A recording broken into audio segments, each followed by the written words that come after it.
नमस्कार and welcome to study glows my dear friends. मेरा नाम है Prashant Madhavani. I hope you all are doing good. दोस्तों, इलाहाबाद हाई कोर्ट का एक बहुत ही इंपॉर्टेंट जजमेंट आया है। यह जजमेंट ज्ञानवापी मॉस्क के साथ जुड़ा हुआ है। बेसिकली 1993 में उत्तर प्रदेश में मुलायम सिंह साहब की सरकार थी और उस समय पर मुलायम सिंह साहब की सरकार ने एक ओरल ऑर्डर दिया था। व्यास जी का तहखाना नाम की जो जगह है, यहां पर हिंदूज जो है वो पूजा पाठ किया करते थे। तो ये उत्तर प्रदेश की सरकार ने ये आदेश दिया कि यहां पर हिंदूज जो है वो पूजा पाठ नहीं कर सकते। 1993 की बात है, राइट।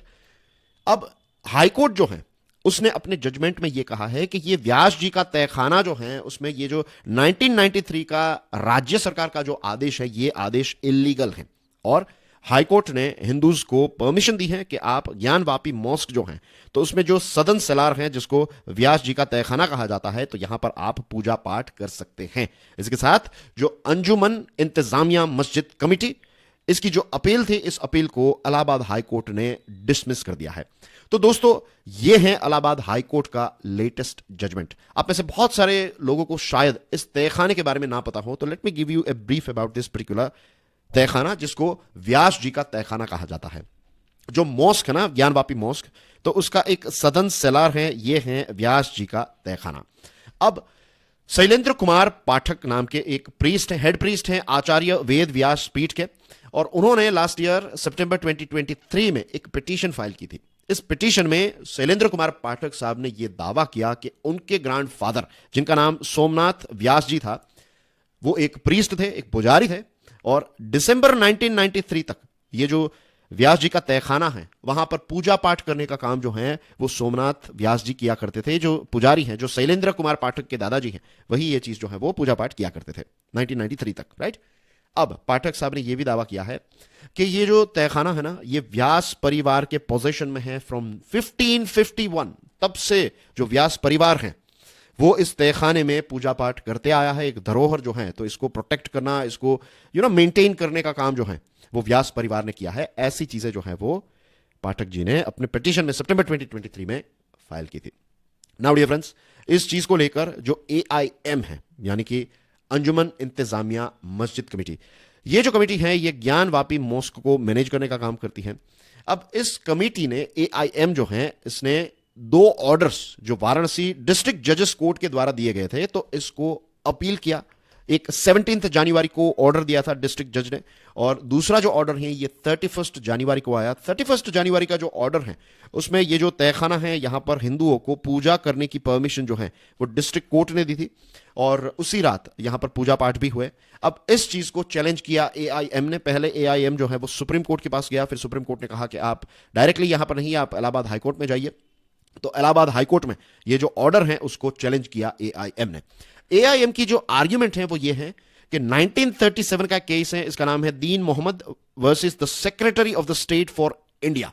और ये जो 1937 का केस है, इस केस में उस समय की जो कोर्ट है उसने ये आदेश दिया था कि ये जो मस्जिद है ये हनाफी मुस्लिम वक्फ बोर्ड की प्रॉपर्टी है और ये मुस्लिम्स को बिलोंग करती है। और इसी के साथ AIM ने सेक्शन 4 को भी मेंशन किया, POW एक्ट, यानी कि places of worship special provisions act 1991 का जो सेक्शन 4 है उसका भी मेंशन किया। ये पर्टिकुलर प्रोविजन जो है वो ये कहता है कि 15 अगस्त 1947 तक जो जगह, जहां पर जो मस्जिद था वो मस्जिद है, जहां पर मंदिर है वो मंदिर है, राइट। तो ये प्रोविजन, ये जो रिलीजियस कैरेक्टर है किसी जगह का, उसको लॉक कर देता है।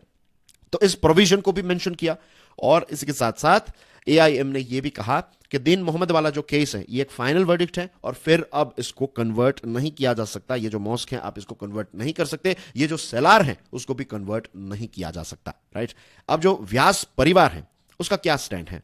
व्यास परिवार जो है उन्होंने कोर्ट में यह कहा कि ये जो दीन मोहम्मद वाला जो केस है ना, उसका जो जजमेंट है, इनफैक्ट ये जजमेंट तो व्यास परिवार के फेवर में काम करता है। पता है क्यों और कैसे?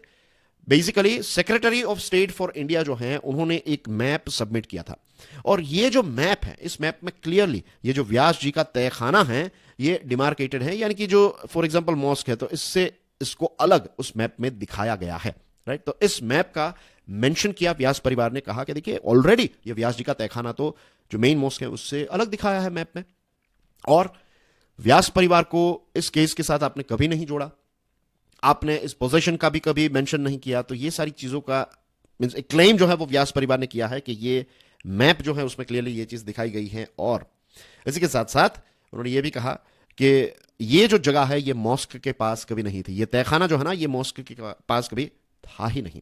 तो यहां पर आप हमें या फिर हमारे परिवार को पूजा प्रार्थना करने से कैसे रोक सकते हैं। और इसी के साथ उन्होंने भी POW एक्ट जो है उसको मेंशन किया और कहा कि भाई आप किसी जगह का रिलीजियस कैरेक्टर जो है उसको चेंज नहीं कर सकते। So this applies to this तहखाना एज वेल। व्यास जी का तहखाना जो है उसका जो रिलीजियस कैरेक्टर है दैट इज हिंदुइज्म, तो आप इसको चेंज नहीं कर सकते। तो ये उनका यानी कि व्यास परिवार जो है उनका स्टैंड रहा हाई कोर्ट में।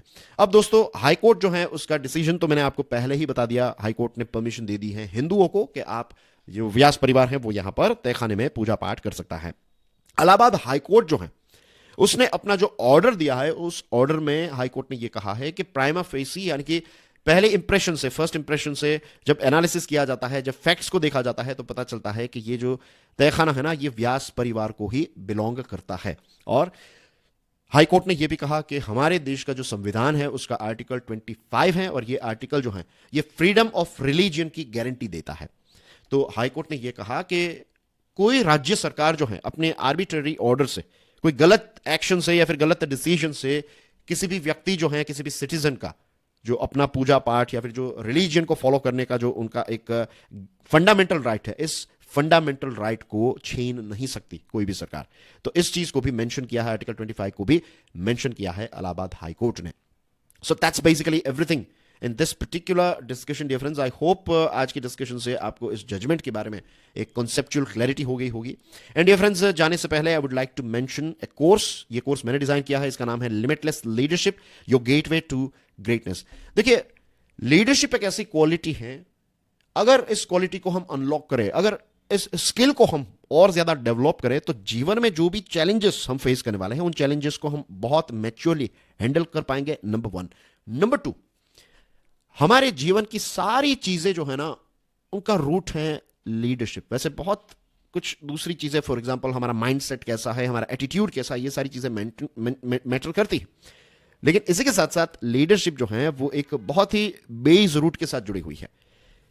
जितनी अच्छी आपकी लीडरशिप की क्वालिटी, उतना बड़ा विजन आपका होता है, उतना बड़ा सपना आप देख पाएंगे, एंड जितना बड़ा सपना उतने बड़े गोल्स आप अचीव कर पाएंगे। This is how the science works.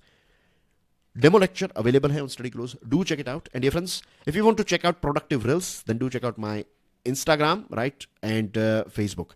और ये YouTube चैनल है Curiously Education, ये मेरी चैनल है, इसको भी सब्सक्राइब करना ना भूलें। Thank you very much for your love and support. This is Prashant Mawani. Do subscribe to Study Close for my videos, and I will see you soon. God bless you all. Jai Hind.